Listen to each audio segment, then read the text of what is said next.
اس سلسلے میں ایک آیت تھی وَالَّذِي خَلَقَ مِنَ الْمَاءِ بَشَرًا فَجَعَلَهُ نَسَبًا وَصِهْرًا، اللہ وہ ہے کہ جس نے پانی سے انسان کو پیدا کیا پھر اسے سفر اور داماد بنا دیا۔ اس کا ترجمہ جو ہے میں نے وہ لکھا تھا جو مولانا فرمان علی صاحب نے کیا۔ اس کی وجہ کیا ہے؟ میرا اصول ہے، جو میرے قاری ہیں کتابوں کے وہ جانتے ہیں کہ ہماری قوم میں دو ترجمے بڑے مشہور و مقبول ہیں، ایک مولانا فرمان علی صاحب کا اور ایک مولانا مقبول احمد صاحب دہلوی کا۔ تو عموماً میں جو ترجمہ اپنی کتابوں میں کرتا ہوں، مجھے ترجمہ تو مجھے بھی آتا ہے، لیکن اگر میں اپنا ترجمہ کروں گا تو میرے مخالف کہیں گے کہ من گھڑا ترجمہ کیا ہے یا اپنی مرضی کے مطابق کر لیا ہے۔ تو لہذا میں ترجمہ وہ کیا کرتا ہوں جو مولانا مقبول نے کیا یا مولانا فرمان نے۔ بلکہ آپ حیران ہوں گے کہ میں نے کاتب کے پاس یہ مولانا فرمان علی کا ترجمہ رکھا ہوا تھا کہ میں ایت کا نمبر دے گا کتاب میں، آپ اس ترجمے کو دیکھ کر لکھ لینا۔ انہوں نے لکھ لیا، انہوں نے پانی کے بریکٹ میں لکھ دیا منی۔ اب اس کے بعد جو لوگوں نے شور مچایا یہ ہے وہ ہے، تو میں نے کہا پہلی بات تو یہ ہے کہ میں تو ناقل ہوں، مولانا فرمان علی کے ترجمے میں اگر یہ بریکٹ نہیں ہے تو پھر تو میں ذمہ دار ہوں کہ میں نے پڑھایا، اور اگر مولانا کا ہے تو پھر اعتراض ان پہ کرو جس پر لکھنؤ کے مجتہدین کی تقریریں لکھی ہوئی ہیں کہ اگر قرآن اردو میں نازل ہوتا تو مولانا فرمان علی صاحب کے ترجمے کی شکل میں ہوتا، لیکن چونکہ لوگوں نے اعتراض کیا زیادہ نہیں تھی، اگلے ایڈیشن میں نے وہ ترجمہ بدل کے اس کی جگہ مولانا مقبول احمد دہلوی کا ترجمہ نقل کر دیا جس میں یہ لفظ نہیں ہیں۔ تو چاہیے تو یہ تھا محترمین کہتے جناب ہمارا اعتراض ختم ہو گیا چونکہ ترجمہ بدل گیا، لیکن وہ پہلے ایڈیشن کو اب بھی لے رہے ہیں جبکہ دوسرے تیسرے میں ترجمہ بدل چکا ہے، اس میں لفظ منی نہیں ہے۔ کہ باقی رہے گی یہ بات میرے محترم، اس کی وضاحت میں نے کر دی۔ اگلی بات یہ ہے کہ اب کسی شے کی کوئی حد ہوتی ہے۔ لفظ لطفہ جو ہے قرآن میں 3 لفظ ہیں۔ خالق الانسان، خالق نے انسان کو پیدا کیا من ماء مہین، ایک حقیر پانی سے۔ ایک جگہ ہے کہ خالق من منی یمنا، اللہ نے انسان کو پیدا کیا اور منی سے جو ماؤں کے رحموں میں ڈالی جاتی ہے۔ تیسری جگہ لفظ ہے قرآن میں لفظ لطفہ، سورہ دہر کے اندر ہے کہ سبحان الذی انا خلقنا الانسان من نطفۃ امشاج نبتلیہ فجعلناہ سمیعا بصیرا۔ سورہ دہر سارے جانتے ہیں کہ آل محمد کا قصیدہ ہے اور وہ یہیں سے شروع ہوتی ہے، حل اتی علی الانسان حین من الدہر لم یکن شیئا مذکورا انا خلقنا الانسان من نطفۃ امشاج، ملے جلے نطفے سے انسان کو پیدا کیا اور اس کو سمیع و بصیر بنایا۔ ایک علاوہ بری میں کیا کروں، میں اس موضوع میں نہیں گھسنا چاہتا، لیکن ہماری کتابیں بھری پڑی ہیں، میرے مخالفوں نے بھی اقرار کیا ہے، اصول کافی میں پورا باب موجود ہے، بصائر الدرجات میں پورا باب موجود ہے کہ امام اور نبی کا لطفہ عام لوگوں کے لطفوں کی طرح نہیں ہوتا۔ ہم عام لوگ کوئی حرام کھاتے ہیں، کوئی حلال کھاتے ہیں، کوئی نجس کھاتے ہیں، کوئی پاک کھاتے ہیں، جن سے ان کا قوام بنتا ہے۔ معصوم کے بارے میں کہ خالق نے عرش معلیٰ کے نیچے خاص قسم کا پانی پیدا کیا ہے جس کا ذائقہ شہد سے زیادہ میٹھا ہے، گھی سے زیادہ نرم ہے، دودھ سے زیادہ چٹا ہے اور برف سے زیادہ ٹھنڈا ہے۔ اس کا پیالہ خالق اکبر ہونے والے نبی و امام کے والد کی خدمت میں پیش کرتا ہے فرشتے کے ذریعے، وہ اس کو پیتے ہیں، اور من ذالک یکون لطفۃ الامام، اس عرش مشروب عرشی سے امام عالی مقام ہونے والے کا لطفہ منعقد ہوتا ہے۔ تو لفظ لطفہ جب قرآن میں ہے اور سورہ دہر میں جو آل محمد کا قصیدہ ہے، تو اگر یہ لفظ لطفہ کہیں یا جو کہیں، ان کے بارے میں یہ بھی ہے کہ وہ لطفہ نجس نہیں ہوتا، وہ ایک پاک و پاکیزہ ہوتا ہے۔ یہاں بھی لفظ موجود ہے، بہار کی 7ویں جلد میں کئی روایتیں ہیں۔ تو لہذا اب یہ ان کو لم یلد و لم یولد نہ قرار دیں، ایک نظام قدرت ہے۔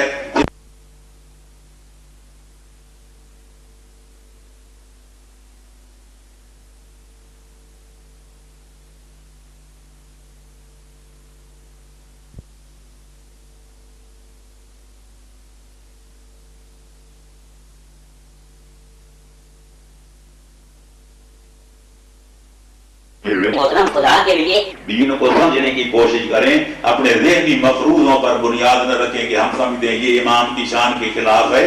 امام معصوم ہوتے ہیں, وہ گناہ نہیں کرتے.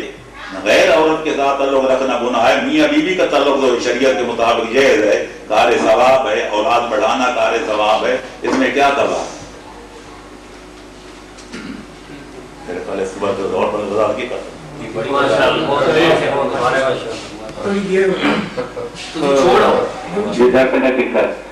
میں آپ سے جو ہے نا یہ وضاحت کر دوں کہ جو ہے نا یہ کویشچنس ہماری پبلک میں جو ہمارے مومنین ہیں نا پارٹ کے آنے والے, وہ ایسے سارے کویشچنس, بہت سارے کویشچنس اپنے رومس میں ڈسکس کرتے رہتے ہیں, اور ہم لوگ ڈفرینٹ رومس میں جاتے ہیں. تو اس لیے میں یہ کویشچن کر رہا ہوں, میں چاہ رہا ہوں کہ جو ہمارے مومنین اس روم میں بیٹھے ہوئے ہیں وہ آپ سے یہ چیزیں سیکھ کے جائیں اور کم از کم اپنے ذہن میں کلیئر کرتے جائیں کہ آپ ان کے بارے میں کیا خیال رکھتے ہیں. تو اسی ابھی میں سب سے ریکویسٹ کروں گا جناب علی بھائی آپ بھی ہیں, عبد علی بھائی میں نے دوبارہ آپ کو ڈر دیا ہے, تو ایک چیز کو آپ مائنڈ کیجیے گا, اگر آپ کو کویشچن کرنا ہے تو آپ اپنا ہاتھ کھڑا کریں, مائک آپ کے لیے حاضر ہے, لیکن مائک پہ جمپ نہیں کریے گا, بہت مہربانی. صرف کویشچن کرنے کے لیے میں آپ سے بات کروا دوں کہ آپ کویشچن کرنا چاہیں گے تو آپ کا مائک آپ کے لیے حاضر ہے.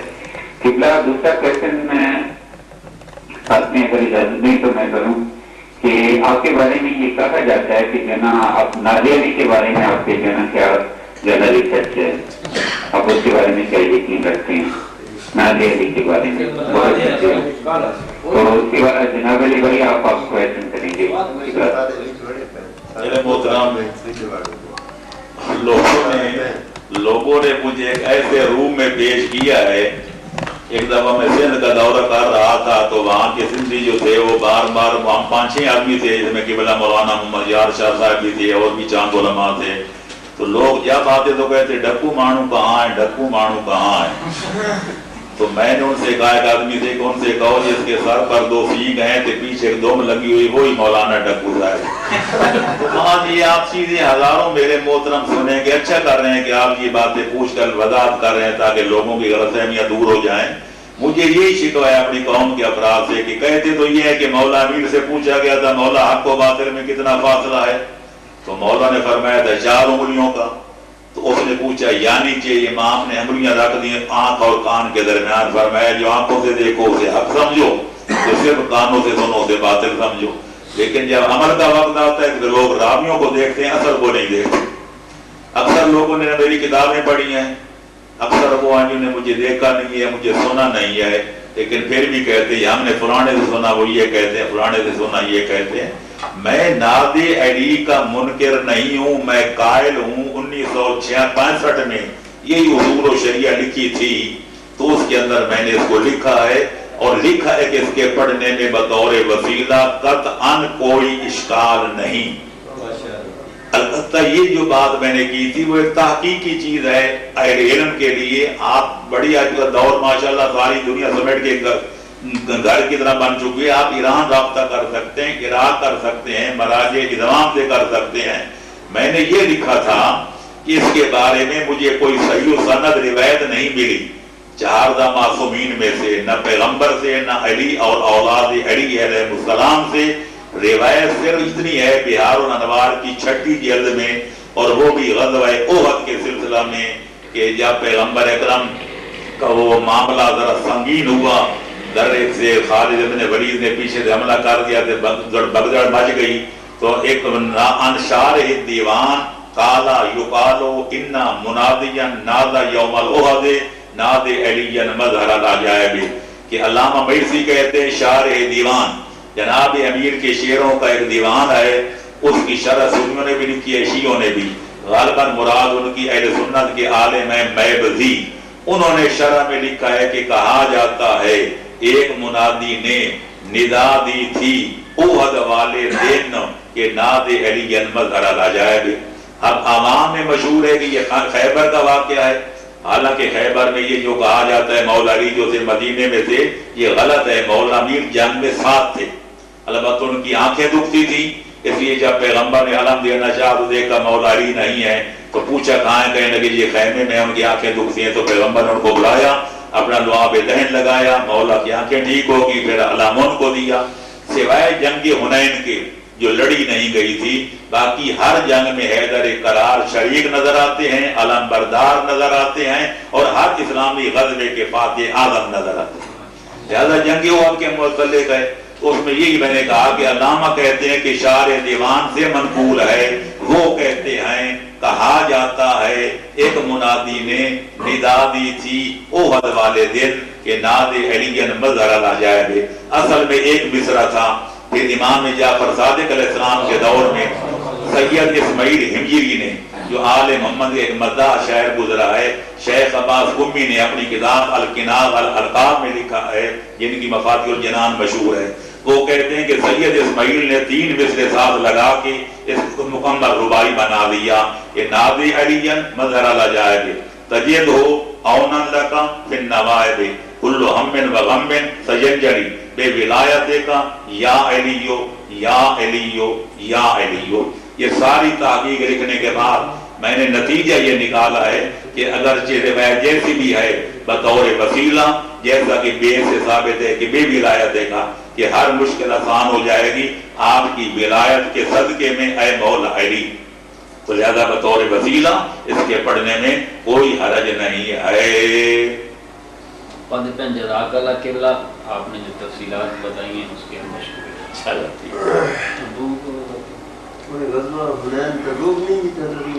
اب میں ہونا نا کہ اوفو کاش کہ میں تبو کا کر لیا اتائیں تمہارا امات رضا انتقون منی. چلو ہر جنگ میں شامل رہے ہیں سوائے جنگ حنین کے، اور سبقت لسانی سے حنین نکل گیا. جنگ تبوک میں نے کہنا تھا کہ جنگ تبوک میں پیغمبر اکرم مولا علی کو مدینے میں چھوڑ کر گئے تھے، اور جب لوگوں نے اعتراض کیا کہ جناب امیر کو ساتھ نہیں لے جا رہے، تو پیغمبر نے فرمایا یا علی آپ اس پر راضی نہیں ہے کہ آپ کو مجھ سے کوئی نسبت ہے جو ہارون کو موسیٰ سے تھی. جب حضرت موسیٰ کو دور پہ گئے تھے تو ہارون بھائی کو اپنی قوم میں چھوڑ کر گئے تھے، اس لیے میں آپ کو اپنا نائب بنا کے جا رہا ہوں. تو یہ جنگ تبوک ہے جس میں مولا امیر شامل نہیں ہوئے تھے، اور وہ جنگ تبوک سے لڑی بھی نہیں گئی تھی، وہ لشکر واپس خالی آ گیا تھا. جنگ حنین کی جگہ جنگ تبوک نوٹ فرما لیں. شکریہ. خدا حافظ. ٹھیک ہو گیا. اگر عابد علی بھائی 5 سیکنڈ کے لیے نہیں آتے ہیں مائک کی تو آپ مان کے لیجیے.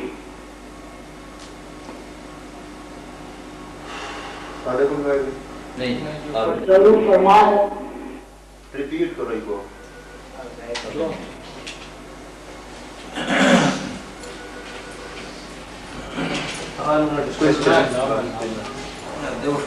سوال دوبارہ پر مبنی ہے. حقیقت کو دیکھا جائے تو حقیقت اور ہے، عوام کے اندر جو چیز مشہور ہوتی ہے وہ اور ہے.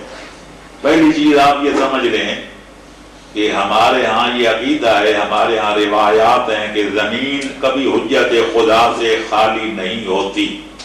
جناب امیر نہج البلاغہ میں فرماتے ہیں اللہم لا تخلو ارضک من حجت اما ظاہر مشہور و اما خائف مستور، کہ وجود حجت کے بغیر زمین قائم نہیں رہ سکتی. یہ الگ بات ہے کہ حجت خدا کھلا بکھلا لوگوں کے سامنے موجود ہوں، یا حجت خدا لوگوں کی آنکھوں سے پوشیدہ اور پردہ غیب میں موجود ہوں.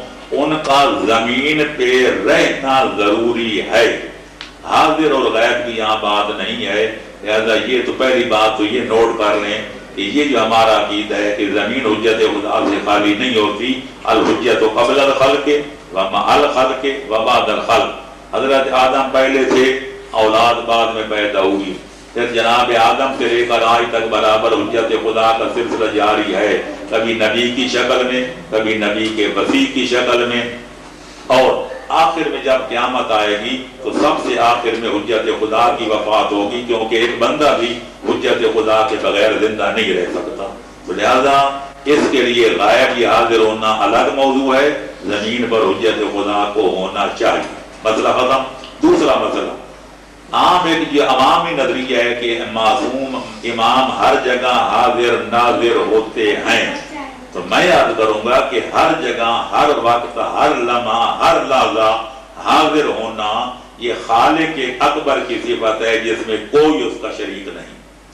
اس لیے کہ خدا جسم و جسمانیات سے منزہ ہے، لیکن جو شے جسم رکھتی ہے خواہ وہ نورانی ہو، انسانی ہو، جناتی ہو، جسم دار چیز ایک وقت میں ایک جگہ ہوتی ہے۔ پیغمبر اکرم جب مکے میں تھے تو مدینے میں نہیں تھے، جب مدینے میں آئے تو پھر مکے میں نہیں تھے۔ مولا علی جب شب ہجرت پیغمبر کے بستر پر تھے تو غار میں نہیں تھے، جب پھر واپس مدینے آئے تو بستر پہ نہیں تھے۔ یہ بات ایک مسلم ہے۔ جبریل جب وحی لاتے تھے آسمان پہ نہیں ہوتے تھے، زمین پہ ہوتے تھے، جب واپس جاتے تھے تو پھر زمین پہ نہیں ہوتے تھے۔ پیغمبر معراج پہ گئے تھے تو زمین پہ نہیں تھے، جب واپس آئے تو آسمان پہ نہیں تھے۔ لہذا ہم کہتے ہیں امام زمانہ موجود ہیں لیکن وہ غائب ہیں ہماری آنکھوں سے۔ جب خالق اکبر کا اذن ہوگا تو وہ ظہور فرمائیں گے، لوگوں کے سامنے آ جائیں گے اور زمین کو عدل و انصاف سے یوں بھر دیں گے جس طرح پہلے ظلم و جور سے بھر چکی ہوگی۔ ہم دعا کرتے ہیں کہ خالق اکبر اس مہدی دوران کو جلد لائے تاکہ ہمارے غموں کا خاتمہ ہو جائے۔ دنیا کو اس مہدی برحق کی ضرورت وہ جس کی نگاہ زلزلہ عالم افکار، یا ہم یوں بھی کہہ سکتے ہیں کبھی اے حقیقت منتظر نظر آ لباس مجاز میں کہ ہزاروں سیدے تڑپ رہے ہیں میری جبین نیاز۔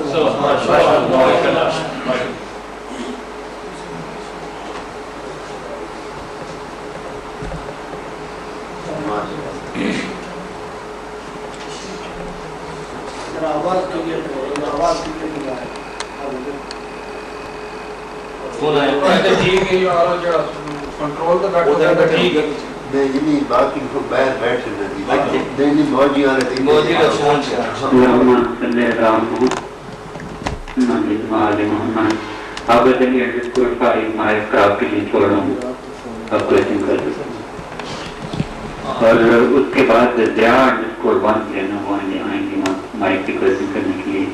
زیاد اسکور 1 آپ بھی تیار رہیے گا۔ ابھی عابد علی آپ بھی جی عابد علی _ آپ میری آواز آپ تک پہنچ رہی ہے؟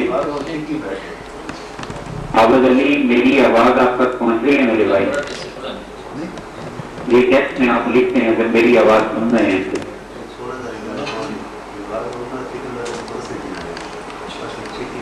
عابد علی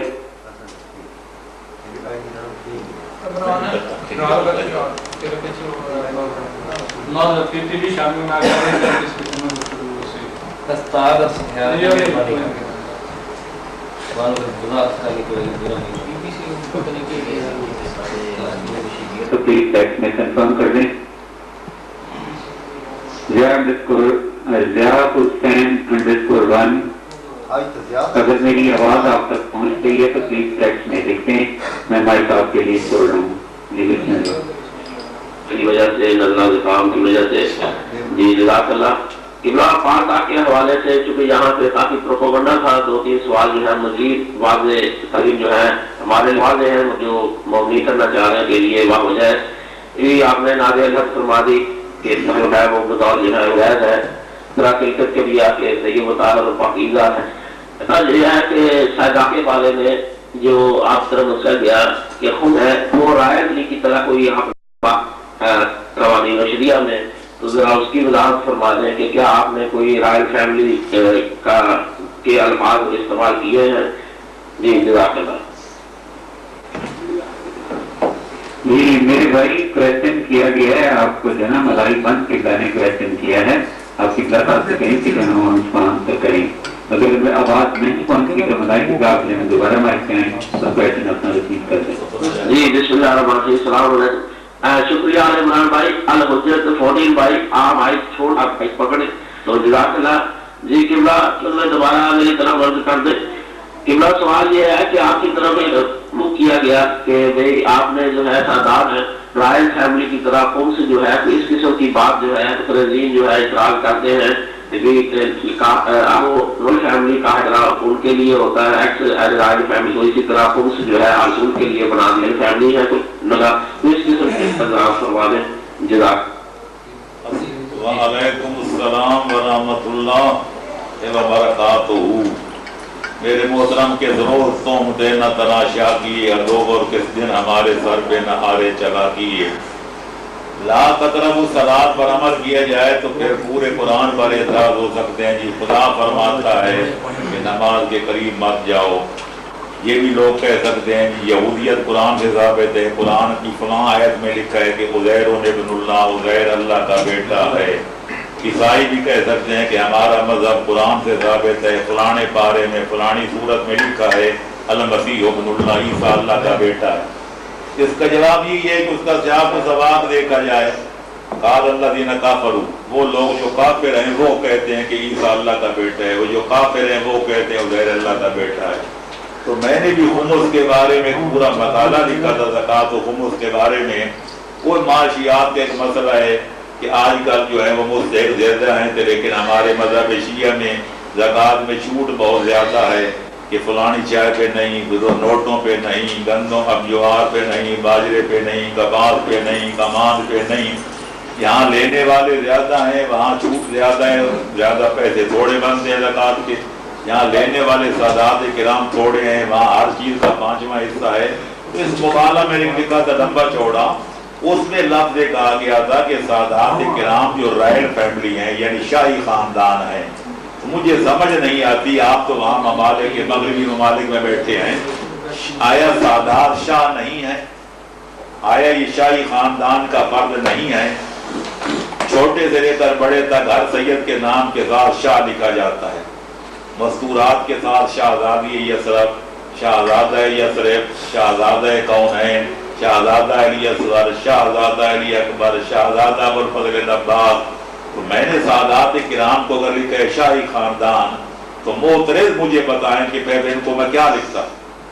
کسی نیچ قوم کا فرد کہتا تو پھر یہ ناراض ہو جاتے ہم شاہی ہیں, ہم شاہ ہیں, ہمیں گداؤں سے ملا دیا. تو جب شاہ کو شاہ کہا جائے, اگر وہ ناراض ہو جائے تو فقل باللہ کیف اعتذر, پھر آپ ہی مجھے فرمائیں کہ میں اس کے بارے میں کیا کہہ سکتا ہوں. یہ کوئی میں نے خمس کو ٹیکس نہیں کہا, خمس کو میں عبادت سمجھتا ہوں. میری کتابیں موجود ہیں, خلاصۃ الاحکام موجود ہے, قوانین الشریعت موجود ہے, ان میں باب الخمس موجود ہے کہ میں نے یہاں تک لکھا ہے کہ سادات کرام کا یہ حق ہے کہ ایک درہم بھی کھائے گا وہ جہنم کی آگ اپنے پیٹ میں بھرے گا. تو لہٰذا سادات باہر کیف شاہ ہیں. اگر ان کو انکار ہے تو پھر وہ خود اعلان کر دے کہ ہم شاہی خاندان نہیں ہیں, وہ جو کو کہیں گے ہم ان کو وہی کہیں گے.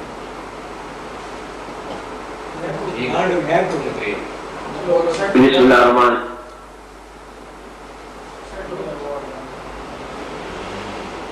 مسئلہ ہے آل عمران بھائی, اگر روم کو کلوز کر کے دوبارہ اوپن کیا جائے تو آواز ذرا کلیئر ہو سکتی ہے شاید. جی جزاک اللہ. کھانے والوں کو بھی تو نہیں, ہمارے ساتھ بھی ایسی کوئی بات نہیں ہے. یہ جو ہے نا نیٹ کنجنکشن اس کو کہتے ہیں, تو اس کا جو ہے نا اسٹیشن میں کافی جو ہے نا لوز ہوتا ہے اس پہ آرڈر پہ, تو اس کی وجہ سے جو ہے نا ایسا ہے. لیکن کوئی بات نہیں, پھر بھی محسوس کریں, ہم جو ہے نا سن رہے ہیں آواز کو. تو ممکن اگر آپ لوگوں کو کویشچن کرنے ہیں تو آپ پلیز کلو میں آئیں اور جو ہے نا اپنے اپنے کویشچن جو ہے نا قبلہ تک پہنچاتے جائیں. تو بھائی سب کے لیے حاضر ہے. ابھی عابد علی بھائی آپ کا مائک کام نہیں کر رہا ہے, اور آپ کے لیے کافی دفعہ مائک کو چھوڑا لیکن آپ نے مائک لینا لیا نہیں, لیکن پھر بھی آپ ایک ٹرائی کر لیں اور اس کے بعد جناب علی بھائی آپ کویشچن کریں. بسم اللہ.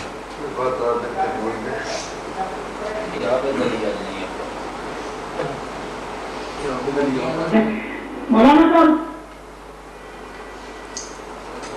زکوٰۃ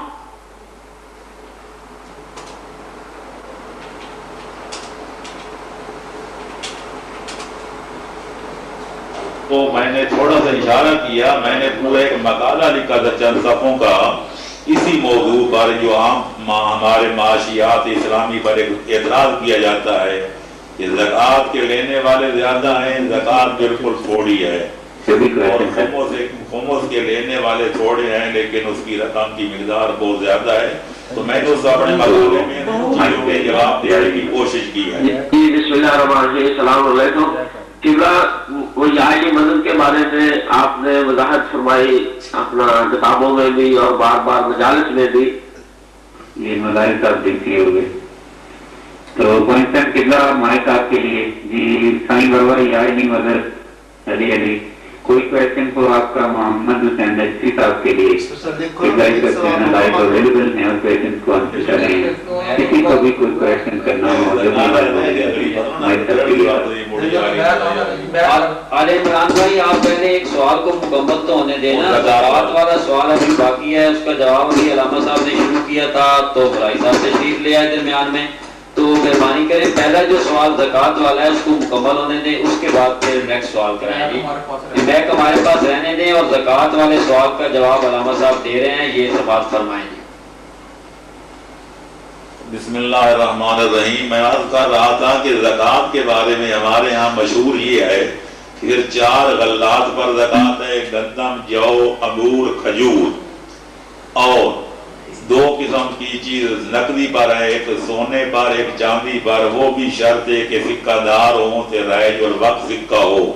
تے 4-5 قسم کے حیوانات ہیں جی, گائے ہے, بھیڑ ہے, بکری ہیں, بھینسیں ہیں, اونٹ ہیں. تو اس پر اعتراض ہوتا ہے کہ جناب یہ چیزیں ہمارے یہاں اب جو ہے وہ اپنا انگور کم ہوتے ہیں, کھجوریں بڑی کم ہوتی ہیں, زیادہ لے دیتے, گندم ہے, جو ہے وہ کوئی بوتا نہیں ہے, اونٹ ہمارے یہاں کوئی رکھتے نہیں ہیں. تو گویا اسلام عربوں کے لیے آیا تھا, یہاں صرف چاول ہوتے ہیں, یہاں پٹسن ہوتی ہے, یہاں کارخانے ہیں, جس کے پاس 5 اونٹ ہیں وہ تو زکوٰۃ دے, جس کے پاس 5 کارخانے روزانہ کروڑوں روپے کی آمد ہے اس کو چھٹی ہے. تو لہذا میں نے اپنی اس کتاب میں یہ بھی نہیں چاہتا کہ ایسی انفرادیت ہو کہ سارے فقہاء سے علیحدہ ہو کر کوئی فتویٰ دیا جائے. تو بہرکہ میں نے اس میں ثابت کی ہے اپنے مقالے میں اور قوانین الشریعہ میں کہ نوٹوں پر بھی زکوٰۃ اگر واجب نہیں تو کم از کم مستحب ضرور ہے, دینی چاہیے. جب دنیا کا سارا معاملات چل رہے ہیں نوٹوں پر تو زکوٰۃ کیوں نہ دی جائے. اور باقی جو اجناس ہیں جو زمین سے اگتی ہیں ان کی بھی گندم اور جو کی طرح اگر واجب نہیں تو کم از کم سنت سمجھ کے دی جائے, تاکہ ہمارے معاشیات پر جو عام اعتراض کیا جاتا ہے وہ بھی دور ہو جائے اور غریبوں کا بھی بھلا ہو جائے. اس لیے بہتر یہی ہے کہ باقی برادران اسلامی کی طرح ہم بھی ہر چیز سے زکوٰۃ دیں, تاکہ غربت کسی حد تک غربت پر کنٹرول کیا جا سکے اور امیروں کی دولت غریبوں کے ہاں کوئی گردش کرتی رہے. اس میں بہتوں کا بھلا ہے, دنیا اور آخرت کی اس میں فلاح بھی ہے اور صلاح بھی ہے.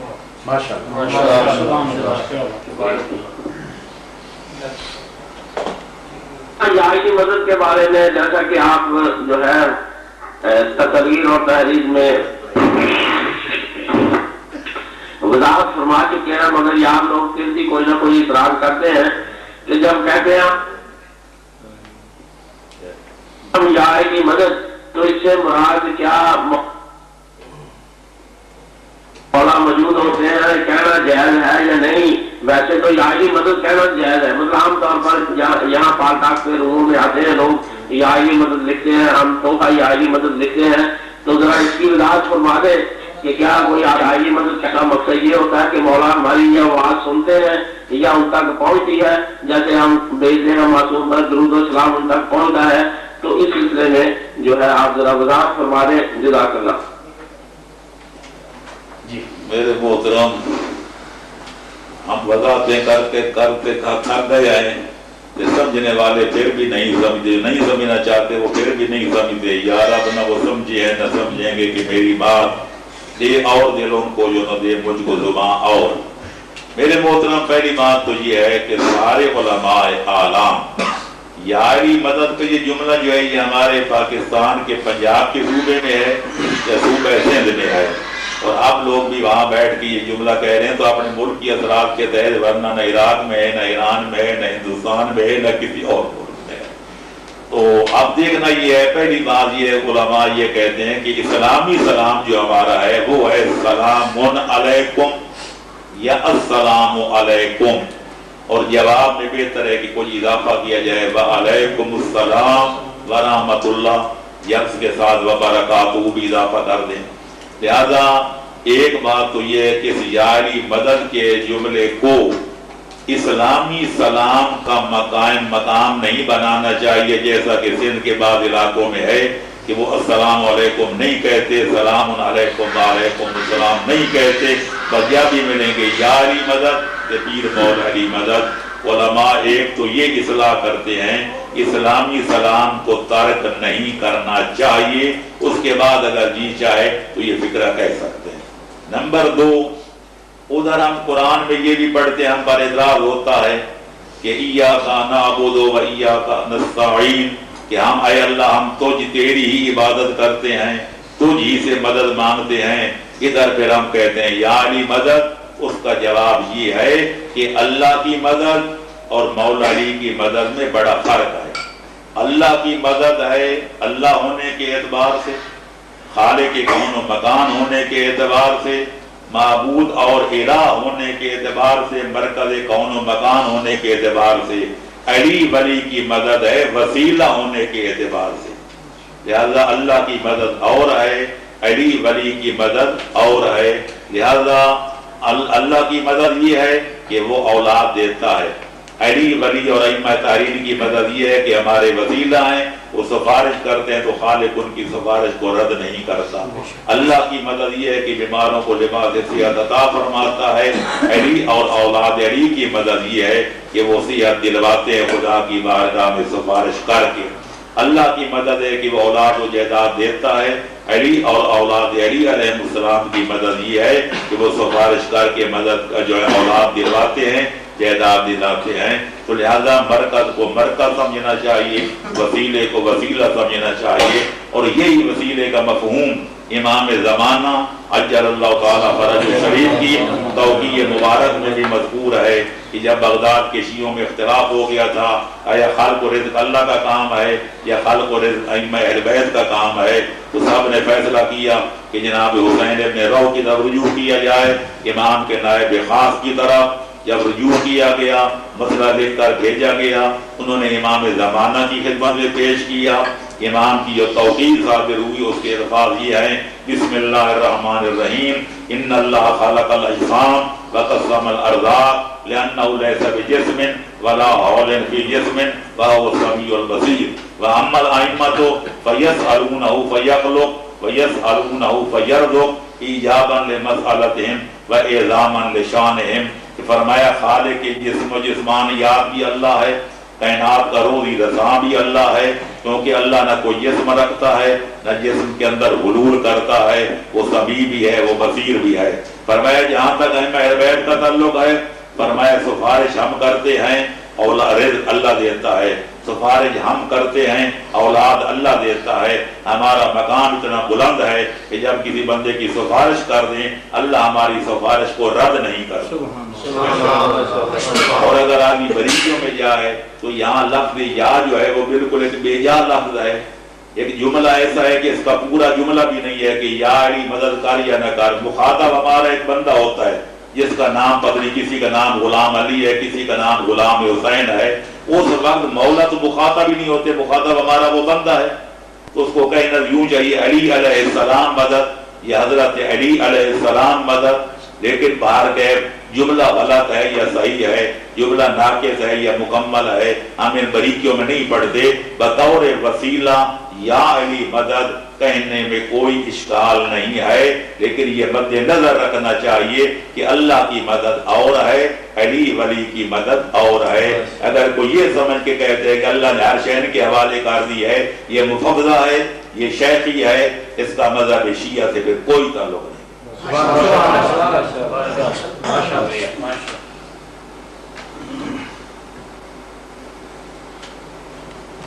السلام علیکم۔ آپ کو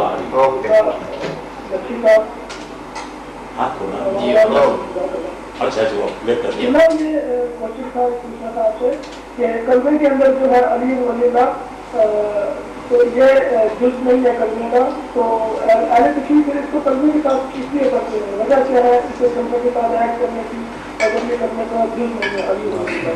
جزاک اللہ خیر۔